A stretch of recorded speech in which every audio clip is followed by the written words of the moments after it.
السلام عليكم ورحمة الله وبركاته.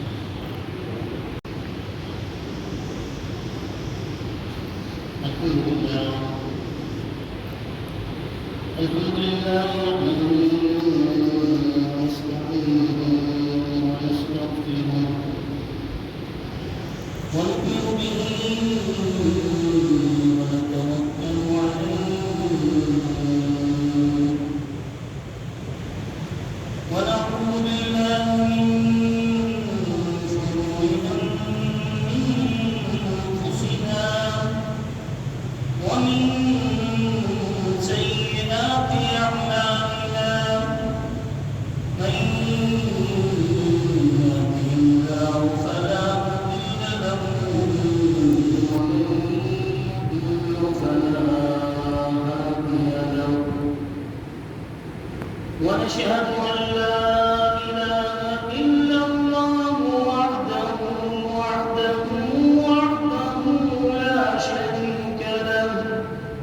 لا شريك له ولا وزير له ولا نذير له ولا ند له ولا مثل له ولا مثال له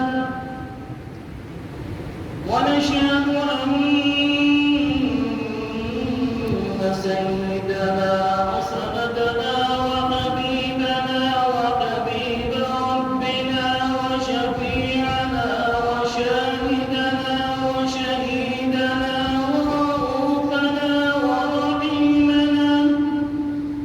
ورؤوفنا ورحيمنا وكريمنا وطبيبنا وحكيمنا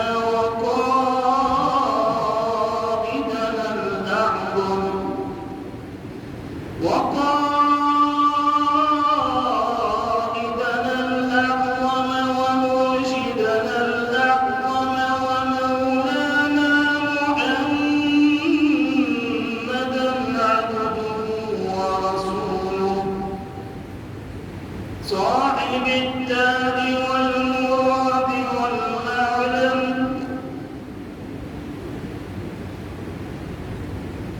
صلاة تكون للنجاة وسيلة ولعلو الدرجات كفيلا أرسله الله إلى كافة للناس بشيرا ونذيرا وداعيا إلى الله بإذنه وسراجا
إني أخاف الله رب العالمين.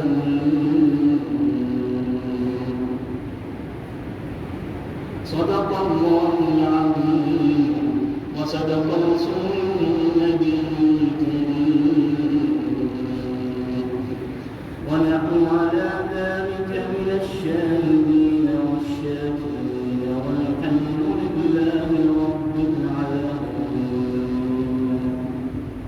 محبت الشوق سے دوشی پڑی.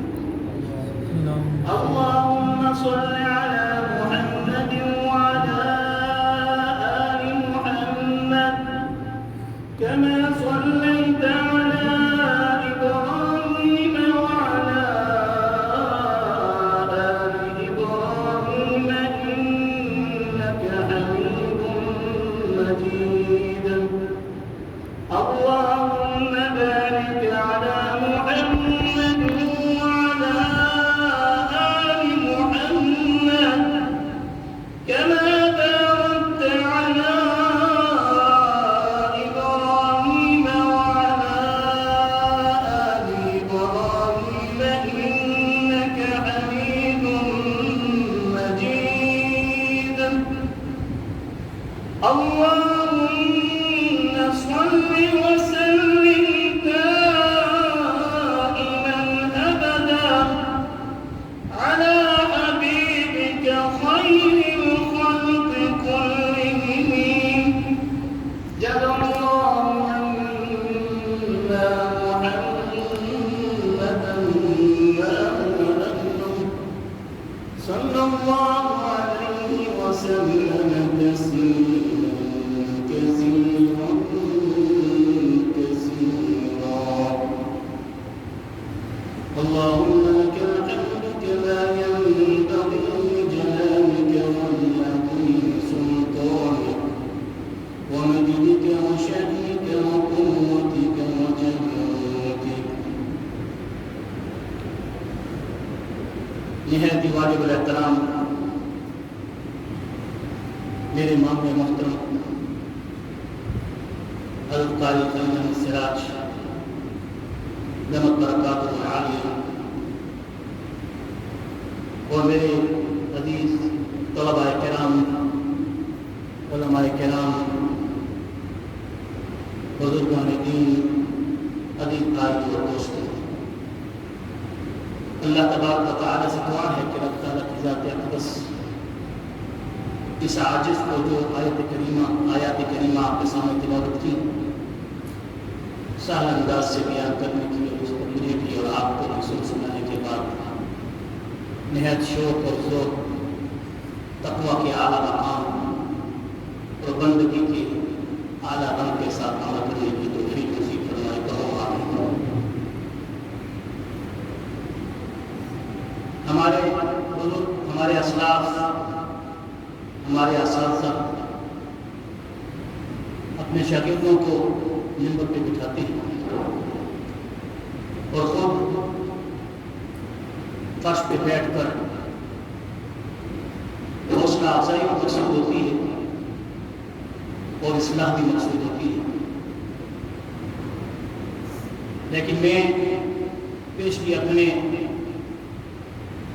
اس تھوڑے سے بیان میں آپ کو پہلے پاور کرا دوں کہ ہمیں ادب کا مقام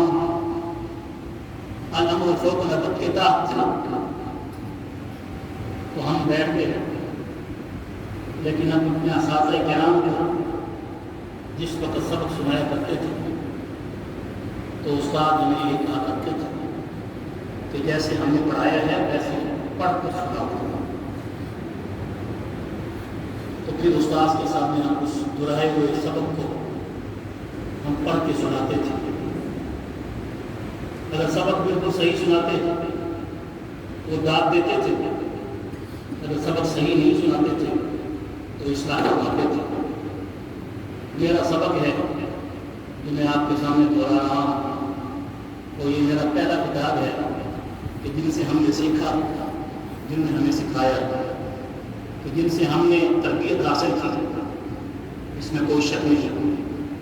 کہ کویت کی جامع مسجد وہاں مولانا ڈاکٹر نبی سراج صاحب کی تربیت ہو، یا پاکستان میں ظفر آباد کے اندر 12 سال کی مسلسل خطابت مولانا طالب علم سراج صاحب کی محنت ہو، اور پھر ڈیفنس کی مسجد میں 10 سال تک اگر ہم نے وہاں کی افواج کو، بڑی ہائی رینک لوگوں کو ہم نے حق بات سکھائی اور سنائی، تو یہ سارا ثمرہ اور یہ سارا صدقہ ہمارے اسلاف شیخ الحدیث مولانا صلاح الدین رحمۃ اللہ علیہ سب کے رحمۃ اللہ علیہ، شیخ الحدیث مولانا علاء الدین وہ نانا تھے اور یہ میرے دادا، شیخ الحدیث مولانا علاء الدین رحمۃ اللہ علیہ اور حضرت اقدس حضرت قاری خلیل احمد سراج صاحب اور ڈاکٹر احمد علی سراج صاحب، ڈاکٹر نجم الدین صاحب،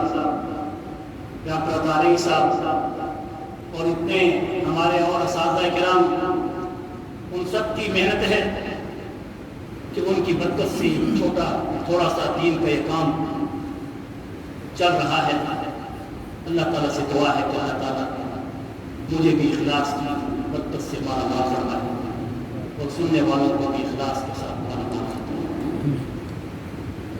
آج کے جمعہ المبارک کے اردو خطبے کا عنوان قربانی کا فلسفہ۔ قربانی ضحیٰ کو کہتے ہیں، ضحایا قربانیوں کو کہتے ہیں۔ عید الاضحیٰ قربانی والی عید۔ اسلام میں 2 عیدیں ہیں جو شرعی تقاضے کے تحت عید کہلاتی ہیں۔ اس کے ماں سوا جو بھی خوشیاں ہیں وہ اچھی بھی ہیں، اس میں تحسین بھی ہے، لیکن کچھ بدعات کا شکار بھی ہوتے ہیں۔ اسلام میں حکمن جو عیدیں ہیں جس پر امت محمد صلی اللہ علیہ وسلم کو عید منانے کا حق حاصل ہے، خوشی منانے کا حق حاصل ہے، اچھے کپڑے لباس پہننے کا حق حاصل ہے، اجتماعیت کے ساتھ عبادت کو بجا لانے کا حق حاصل ہے، وہ عید الفطر ہے جو رمضان المبارک کے بعد یکم شوال کو آتی ہے، اور دوسری عید عید الاضحیٰ ہے جو ابراہیم علیہ السلام خلیل اللہ کی سنت ہے، اور سیدنا اسماعیل ذبیح اللہ کا سب کا اعلیٰ مقام ہے، اور ان کی قبولیت و شرف مقام سے آج قیامت تک امت محمد صلی اللہ علیہ وسلم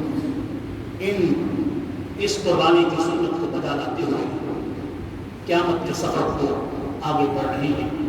اللہ دنیا کے سفروں کو بھی ہمارے لیے آسان فرمائے، اور جب قیامت کا سفر، آخرت کا سفر، جب روح کا سفر، پھر حشر کا سفر، پل صراط کا سفر، وہ سفر باقی ہے ابھی۔ اللہ ان تمام اسفار میں ہم سب کو تیاری کرنے کی اور ان اسفار میں پائے تکمیل تک پہنچتے ہوئے جنت الفردوس میں پہنچنے کی ہم سب کو توفیق نصیب فرمائے۔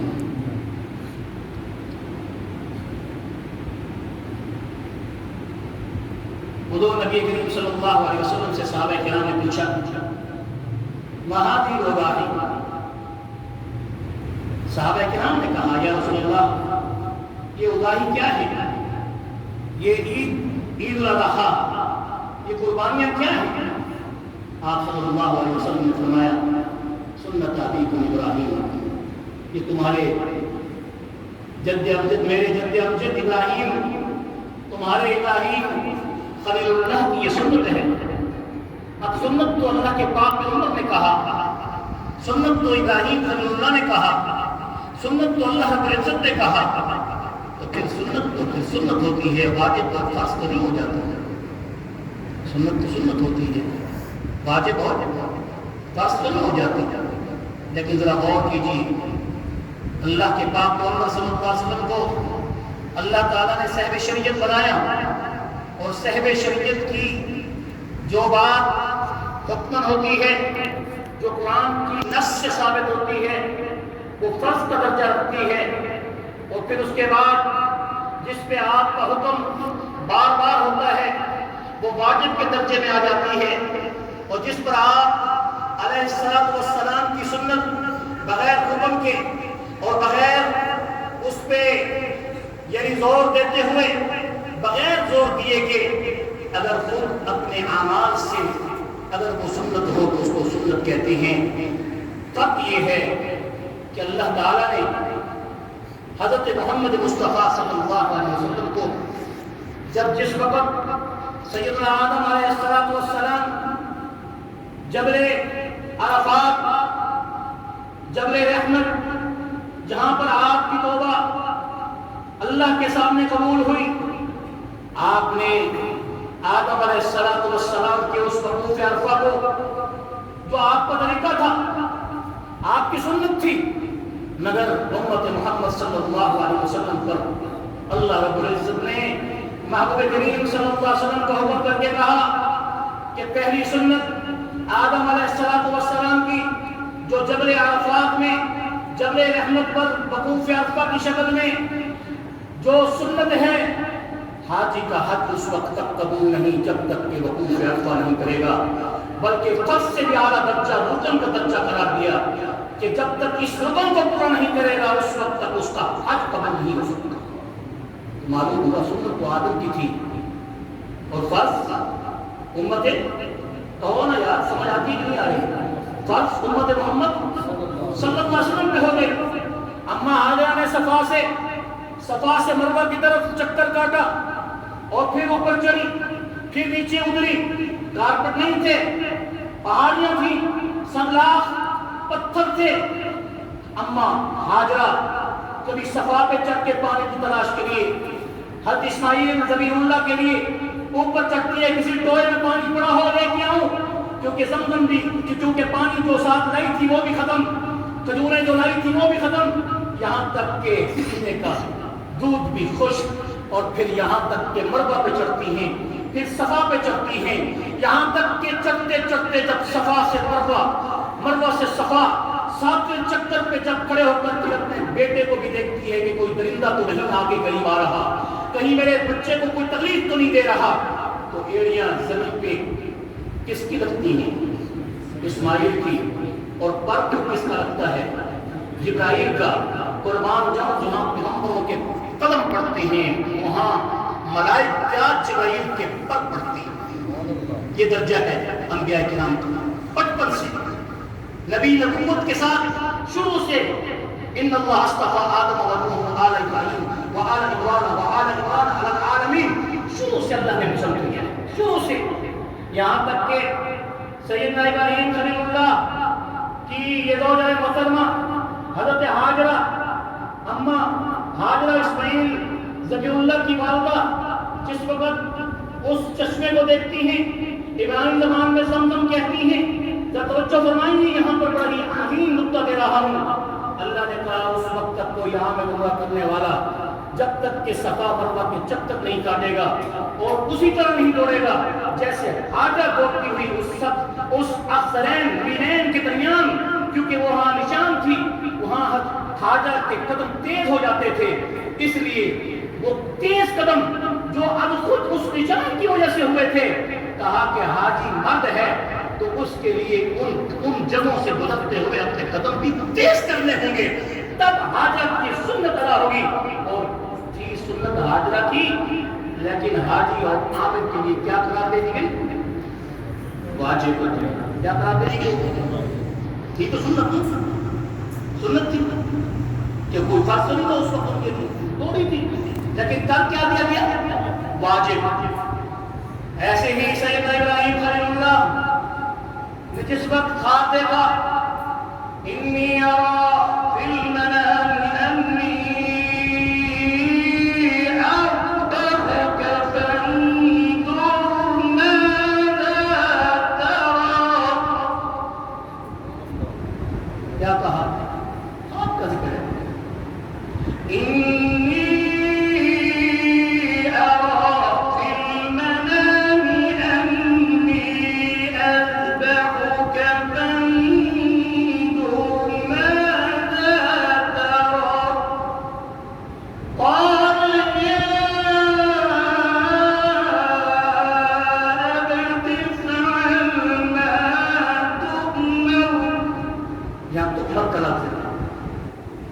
دیکھا خواب ہے ابراہیم نے، اور خواب میں دیکھ رہی ہے کہ امی اللہ تفنظر، کہ میں اپنے بیٹے اے اسماعیل تجھے ذبح کر رہا ہوں، فانظر اب بتا تیری کیا رضا ہے۔ خودی کو کر بلند اتنا کہ ہر تنظیم سے پہلے خدا بندے سے خود پوچھے بتا تیری رضا کیا ہے۔ یہ فیضان نظر تھا یا کہ مکتب کی کرامت تھی؟ یہ فیضان نظر تھا یا کہ مکتب کی کرامت تھی؟ یہ مکتب کی کرامت نہیں، یہ ہمارے اسلاف بزرگان دین کی برکت ہے کہ ہمیں بولنے کی طاقت اللہ عطا کر رہا ہے، ورنہ ان کے سامنے آواز بلند کرتے ہوئے ہم بے ادبی سے کرتے ہیں۔ میں نے پہلے بھی کہہ دیا ہے کہ ان کے حکم کی اطاعت اور سبق کو دہرایا جا رہا ہے جیسے استاد کے سامنے کوئی شاگرد اپنے سبق کو دہراتا ہے۔ یہ فیضان نظر تھا یا کہ مکتب کی کرامت تھی؟ سکھائے کس نے اسماعیل کو آداب فرزندی؟ یہ آداب فرزندی تربیت کا سر ہے۔ سب سے پہلا مدرسہ ماں کی گود ہے۔ وہ مائیں جو اپنے بچوں کو دودھ جب پلاتی تھی تو وضو کیا کرتی تھی، وہ مائیں جن کی آنکھیں طہارت شروع ہوتی تھی، وہ مائیں جن کے دل پاک ہوتے تھے، وہ مائیں جن کی 5 وقت کی نمازیں ہوتی تھیں، وہ مائیں جو سب سے دوپٹہ اترتے ہوئے اپنے آپ کو اپنے فرشتوں کے سامنے اپنے آپ کو ظاہر نہیں کرتی تھی، وہ مائیں جنہوں نے اپنی زندگی ازواج مطہرات امہات المؤمنین کے نقش قدم اما فاطمہ الزہرا کے نقش قدم پہ چل کے کی، ان کی اولادوں میں بھی کوئی اثر ہوتا ہے، ان کی اولادوں میں بھی وہ تربیت ہوتی ہے کہ 7 پشتوں تک اگر کوئی ماں اور والد نیک ہو، اگر کسی کی ماں اور والد نیک ہو، 7 پشتوں تک اس کی برکت اللہ تعالیٰ قائم رکھتے ہیں۔ الحمدللہ کہتے ہیں یہ بزرگان دین کا فیض ہے کہ جن کی وجہ سے آج ہم بچے ہوئے تھے، ورنہ اس بے عربی کی اس دور میں جس جگہ جہاں کہیں تم چلو ہر جگہ آنکھیں شرم سے نیچے آ جاتی ہیں کہ آج امت کی بہنیں اور مائیں آج پردے جیسی عظیم دولت سے محروم ہو چکی ہیں۔ میرے عزیز بھائیوں اور دوستوں، سنت حاجہ کی تھی، اللہ تعالیٰ نے عامرین پر اس کو کیا کر دیا؟ واجب کر دیا۔ اب سنت تھی حضرت ابراہیم کی کہ آپ نے کہا میں نے خواب دیکھا ہے۔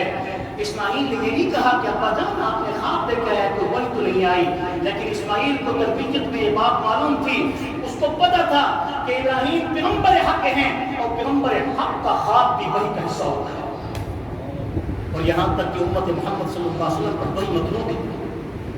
اب قیامت تک کوئی وحی کسی پر نہیں آئی، کوئی شخص دعویٰ نبوت کا نہیں کر سکتا۔ اگر دعویٰ نبوت کا کرے گا رانا ٹکا ہوگا، نہ کرنا، دل میں یہ خیال نہ کرنا کہ میں تو بڑا نمازی ہوں، میں تو بڑا حاجی ہوں، میں تو بڑا زکات دینے والا ہوں، میں تو بڑا صدقہ کرنے والا ہوں۔ من صدق یرائی فقد اشرک، من صام یرائی فقد اشرک، من صلی یرائی فقد اشرک۔ یہ بھی شرک کا اپنا درجہ ہے کہ کوئی شخص دکھاوے کی خاطر نماز پڑھے، روزہ رکھے، حج کرے، زکات دے یا صدقہ کرے تو وہ بھی شرک ہے۔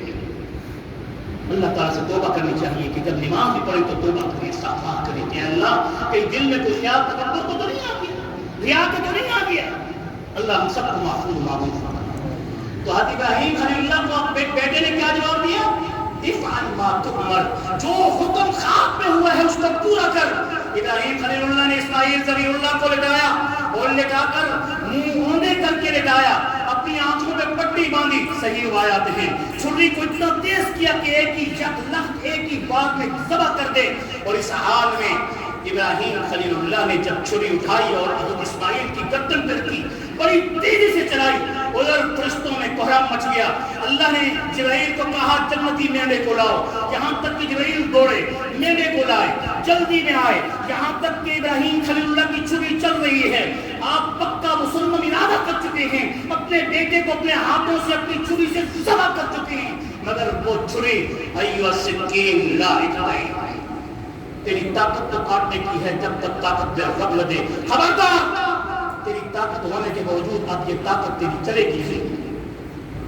ابراہیم چلا رہے ہیں وہ چل نہیں رہی۔ بات کہتے ہیں چاندی کا پیتل کا پتا نیچے رکھ دیا گیا، یہاں تک کہ ابراہیم خلیل اللہ کو جب جبرائیل نے دیکھا فوراً آئے اور کہا اللہ اکبر اللہ اکبر، اللہ اکبر اللہ اکبر۔ یہ صدائیں جب تک بلند ہوتی تھی کفر کے ایوانوں میں زلزلے آتے تھے۔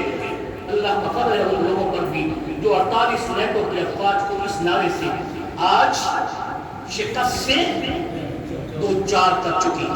آج ان کی چیف آف اسٹاف نے یہ اعلان کر دی ہے ملن نے. الحمدللہ یہ قوت کس کی ہے تو اللہ اکبر. من کان للہ کان اللہ لہ. جو اللہ کا ہوتا ہے اس کا ہاتھ بھی اللہ کا ہو جاتا ہے, اس کی زبان بھی اللہ کی ہو جاتی ہے, پھر اس کی نظر بھی وہاں پہ پڑتی ہے جہاں پر کسی کی نظر نہیں پڑتی. اللہ والوں کو دیکھ کر اللہ کا ذکر یاد ہو جاتا ہے. اور پھر فرمایا اتقوا فراست المؤمن فانه يرجو بنور اللہ.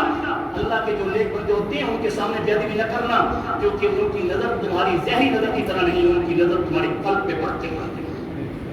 فانه يرجو بنور اللہ, اللہ کے نور سے دیکھ رہے ہوتے ہیں. یہ ہمارے عقیدے ہیں.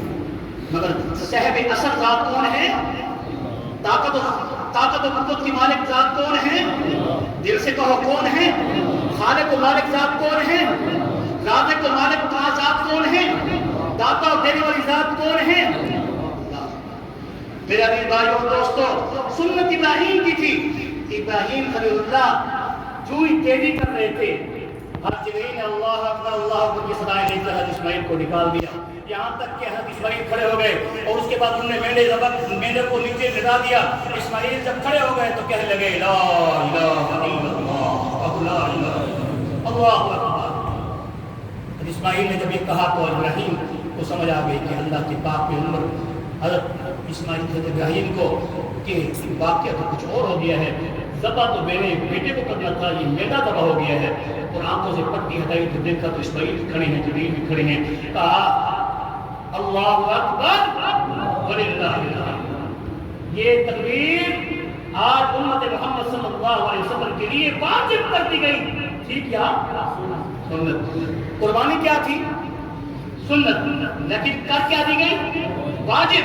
اس لیے اگر کسی امام نے, جیسے امام مالک نے یا امام احمد بن حنبل نے یا امام ابو یوسف نے, اگر انہوں نے یہ کہا ہے کہ یہ سنت ہے تو وہ سنت ان کے الفاظ میں سنت ابیکم ابراہیم ہے جیسے حضور نے فرمایا تھا, نہ کہ ان کی مراد سنت سے یہ مراد ہے کہ کوئی قربانی کرے یا نہ کرے.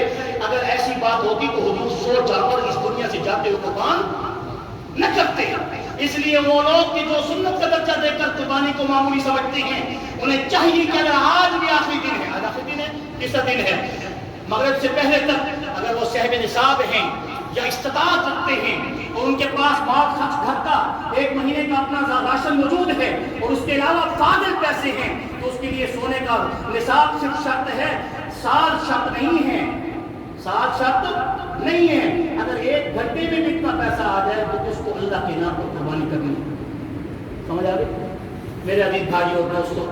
اس لیے اس فلسفے کو بھی ضروری تھا کہ اکثر لوگ یہ بحث و مباحثہ کا شکار ہو جاتے ہیں, کہتے ہیں دیکھو یہ سنت ہے اور اس کو تم واجب فرض قرار دے رہے ہو. بھئی سنت وہ اللہ کے محبوب محمد رسول اللہ کی زبان سے سنت ہے.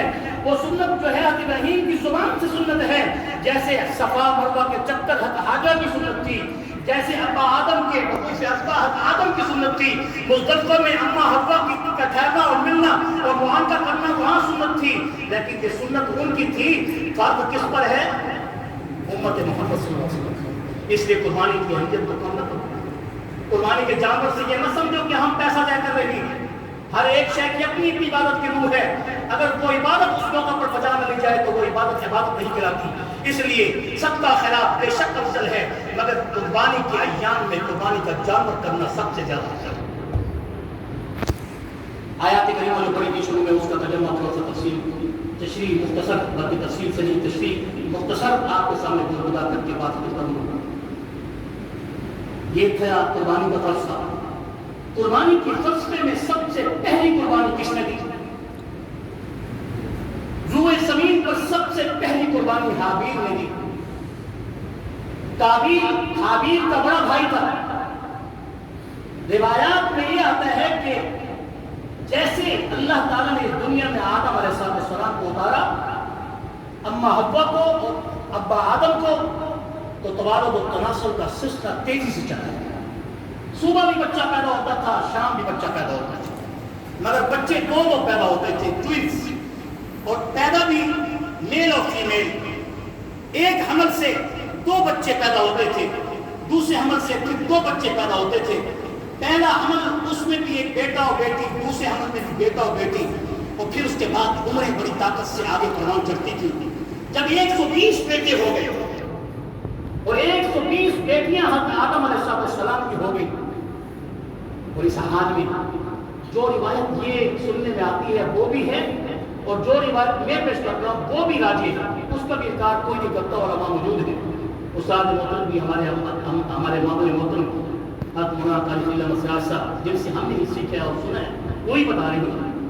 بات تو وہی پرانی ہے جو اللہ کے پاک پیغمبر کی ہے، جو آپ تک پہنچائی جاتی ہے، سبق بار بار دہرایا جاتا ہے۔ ایک روایت یہ ہے کہ حابیل کی ماں، اقلیمہ بھی کہتے ہیں، اقلیمہ بھی کہتے ہیں، الف کاف لام یہ میم الف، یا عین کاف لام یہ میم الف، اقلیمہ۔ اب اقلیمہ کا نکاح ہونا تھا حضرت حابیل سے، اور قابیل کی بہن کا جو اس کے ساتھ سمجھ پیدا ہوئی تھی حفصہ کا نکاح ہونا تھا قابیل سے۔ قابیل نے دیکھا میری بہن تو بہت خوبصورت ہے، حابیل کی بہن اتنی خوبصورت نہیں، اس نے انکار کر دیا، یہ روایت بھی ہے۔ بعض علماء کرام نے اس پر ایک بڑی روایت جو کہ راجح روایت ہے، میں اس لیے پیش کرنا ضروری سمجھتا ہوں کہ آج تک ہم نے یہ سنا ہوا ہے، جیسا کہ ہم نے یہ بھی سنا ہوا ہے کہ قربانی کے جانور موٹے ہٹے کٹے ہونے چاہیے تاکہ پورے سات پر سے وہ تمہیں گزار سکیں، یہ روایت صحیح ہے۔ سمعوا ضحاياكم فإنها على الصراط مطاياكم، یہ صحیح حدیث ہے، صحیح حدیث نہیں ہے، اور جب تک صحیح حدیث نہ ہو اس سے کوئی عمل ثابت نہیں کیا جاتا ہے۔ سمعوا کے معنی کہ موٹے کرو، موٹے ہٹے کٹے جانور جمع کرو تاکہ ریاض پورے سات پر سے وہ تمہیں گزار دیں، یہ روایت عند الشرع صحیح نہیں ہے۔ اب رہا یہ کہ دوسری روایت حابیل اور قابیل کی کیا تھی، دراصل وہ یہ تھی کہ حضرت آدم علیہ السلام کی جب عمر 1000 سال سے اوپر ہوئی اور 1000 سے اوپر جب بچے پیدا ہو گئے، اب یہ سلسلہ توارث تناسل کا چل پڑا، جس میں شیش علیہ السلام بھی حضرت آدم کے بیٹے تھے۔ حابیل چھوٹے بیٹے تھے، قابیل بڑے بیٹے تھے۔ قابیل یہی سمجھتا تھا کہ مسند نبوت پر بیٹھنے کا میں اہل ہوں، اور نبوت کا سلسلہ یوں چلتا تھا کہ شروع میں تو نبیوں کے بیٹے ہی نبی بنتے تھے، تو اس وقت انہوں نے حابیل پر اللہ کی نظر کو، اللہ کے حکم کو پیش کیا تو قابیل نے انکار کیا، یا پھر اس شادی سے انکار کیا جو اقلیمہ کے ساتھ حابیل کی ہونی تھی اور قابیل کی غزہ کے ساتھ ہونی تھی۔ اس پر آپس میں وہ اختلاف کر گئے۔ حضرت آدم علیہ السلام نے کہا کہ اچھا اگر تم اپنے اس مسلک پر ڈٹے ہوئے ہو، جبکہ حابیل نے کہا جو حکم اے ابا جان آپ کریں گے یا اللہ کرے گا میں اس پر راضی ہوں، جبکہ آپ کا حکم تو یہی ہے، جو آپ نے حکم کیا میں تسلیم کرنے کے لیے تیار ہوں، لیکن قابیل نہیں مانتا تو چلو پھر اللہ کے سامنے ہمارا استغاثہ پیش کرو۔ جب استغاثہ پیش کیا گیا تو اللہ نے کہا کہ اپنی قربانی پیش کرو، اور جس کی قربانی اللہ کو قبول ہوگی اور آگ آسمان سے اچک لے گی۔ سورۃ مائدہ میں بھی ہے اور سورۃ بقرہ کے اندر یہ آیات موجود ہیں کہ پہلے زمانوں میں جو قربانی کا تصور تھا یا مال غنیمت کا جو تصور تھا، کیسے پتہ چلتا تھا کہ ہماری قربانی قبول ہوئی، ہمارا صدقہ قبول ہوا، ہمارا یہ جہاد قبول بھی تھا کہ نہیں؟ تو وہ سارا مال غنیمت اٹھا کر ایک پہاڑ کی چوٹی پہ رکھ دیا جاتا تھا، اور وہ سارا صدقہ اپنا لے کے ایک چوٹی پہ رکھ دیتے تھے پہاڑ کی، اور آسمان سے اگر آگ اچک لیتی تو کہتے کہ الحمدللہ ہماری قربانی بھی قبول، ہمارا جہاد بھی قبول۔ اگر اس کو وہ آگ نہ اچکتی تو اس کو توبہ کا حکم ہوتا تھا کہ پھر جاؤ جہاد پر، پھر کرو صدقہ۔ یہ امت محمد مصطفیٰ کا امتیاز ہے کہ اللہ تعالیٰ نے امت محمد صلی اللہ علیہ وسلم کے لیے ساری مسجد کو بھی مسجد بنا دیا، ساری زمین کو بھی مسجد بنا دیا، اور ساری مٹی زمین کی طاہر بنا دیا۔ اور جو علم دیا اب مسجد وطہورا کہ اللہ تعالیٰ نے میرے لیے پوری زمین کی مٹی کو پاک کر دیا ہے، جہاں کہیں بھی تم نماز پڑھ سکتے ہو۔ پہلی امتیں جب کوئی نماز ادا کرتی تھی تو بیت المقدس کی مٹی کو لے کے چلتی تھی، وہ جب تک بچھاتی نہیں تھی اس وقت تک ان کا سجدہ قبول نہیں ہوتا تھا۔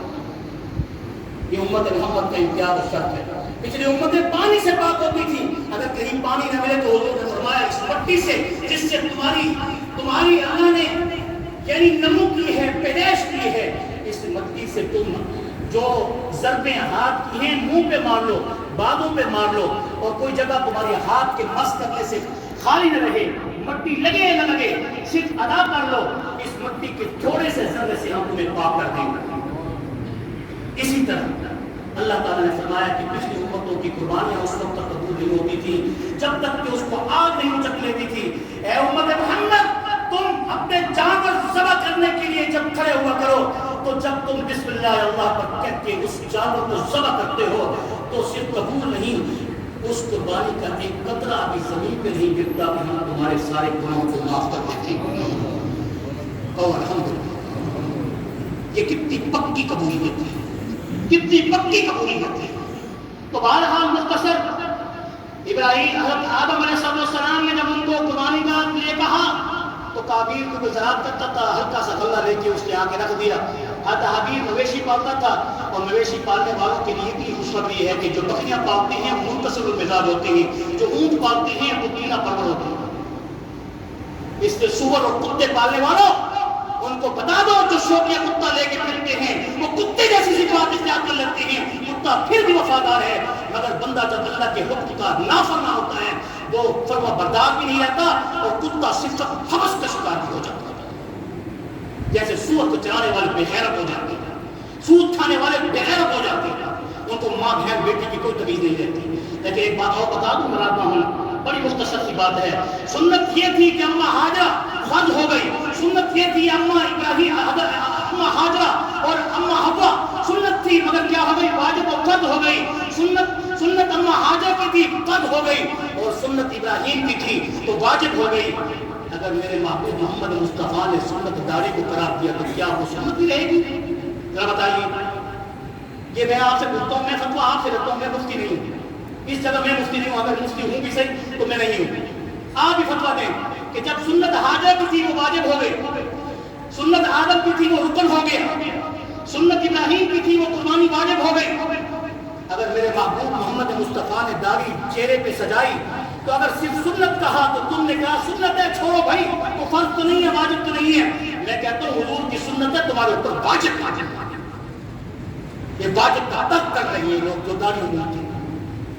سوچیے آج بھی فیصلہ کر لیجیے کہ چہرہ قبر میں سب سے پہلے محبوب کریم محمد مصطفیٰ کا دکھایا جاتا ہے۔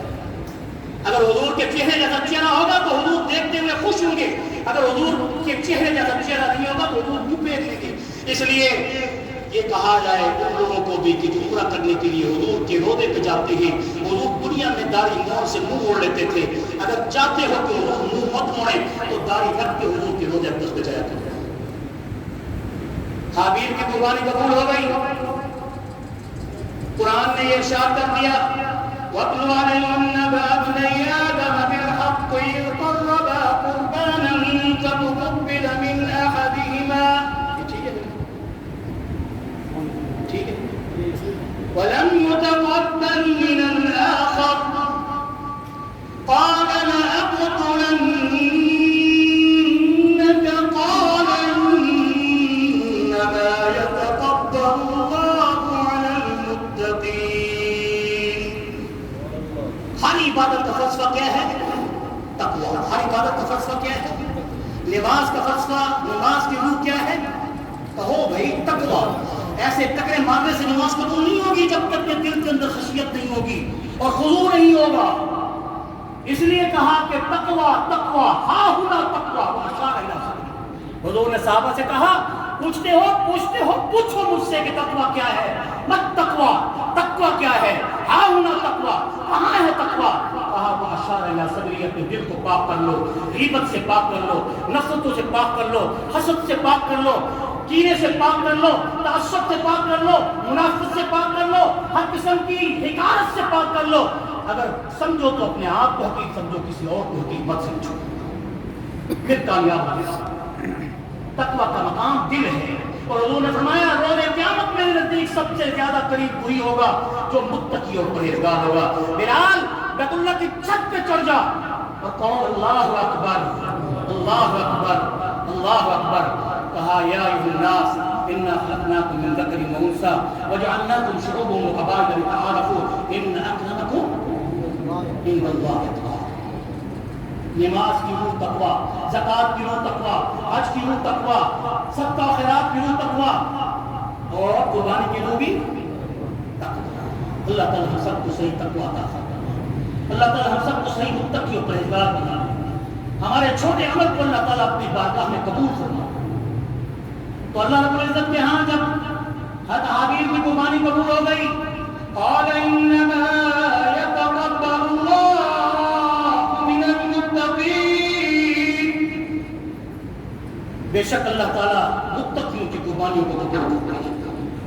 صرف جانور ذبح کرنے سے انسان تقوی حاصل نہیں کر لیتا، یہ ظاہراً جانور کو آپ نے ذبح کیا ہے جس نے اپنے دل کے اندر یہ ارادہ کر کے کہ میں اپنے نفس کو قتل کر رہا ہوں، آج کے بعد اے نفس تیری بات نہیں مانوں گا، میں اپنے رب کی بات مانوں گا، اس کی قربانی سب سے زیادہ قبول ہے۔ لئن بسطت الی یدک لتقتلنی ما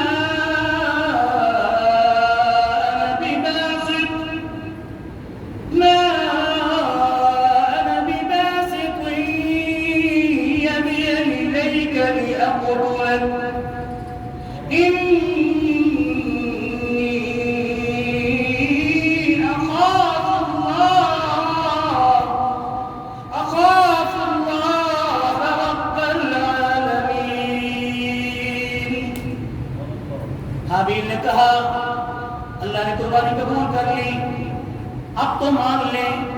قابیل نے کہا نہیں، لأقتلنک، میں تجھے ضرور بھی ضرور اب قتل کروں گا۔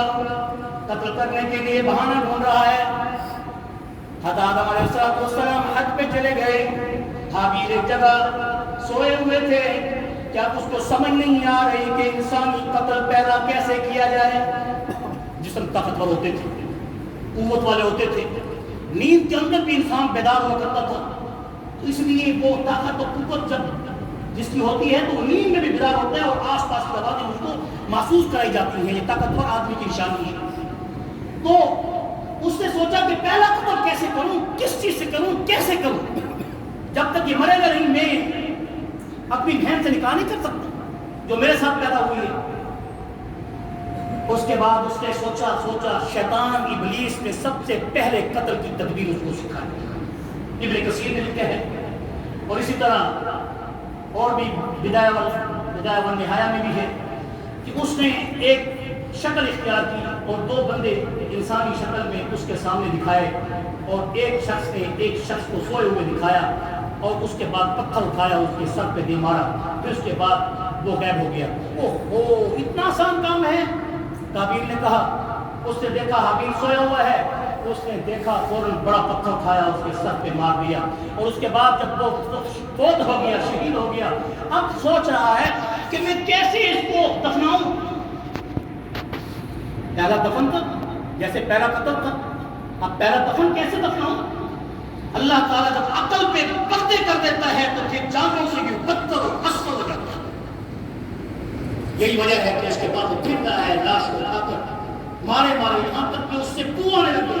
آخر انسان جسم تھا، اور جسم وہ بھی جنتیوں سے جنت سے نکلے ہوئے، ابا آدم ابا حوا، پھر دنیا کی گرمی اور دنیا کی زرارت، یہ تو بہت بڑی چیز تھی۔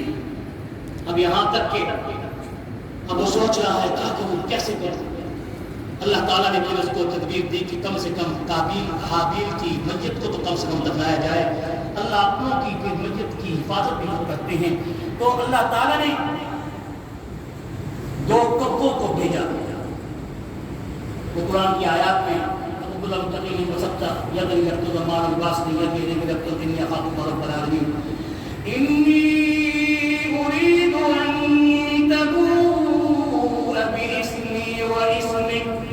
فتكون من أصحاب النار وذلك جزاء المحسنين۔ آگے آیت کہتے فبعث الله غرابا يبحث في الأرض ليريه سوءة أخيه قال يا ويلتى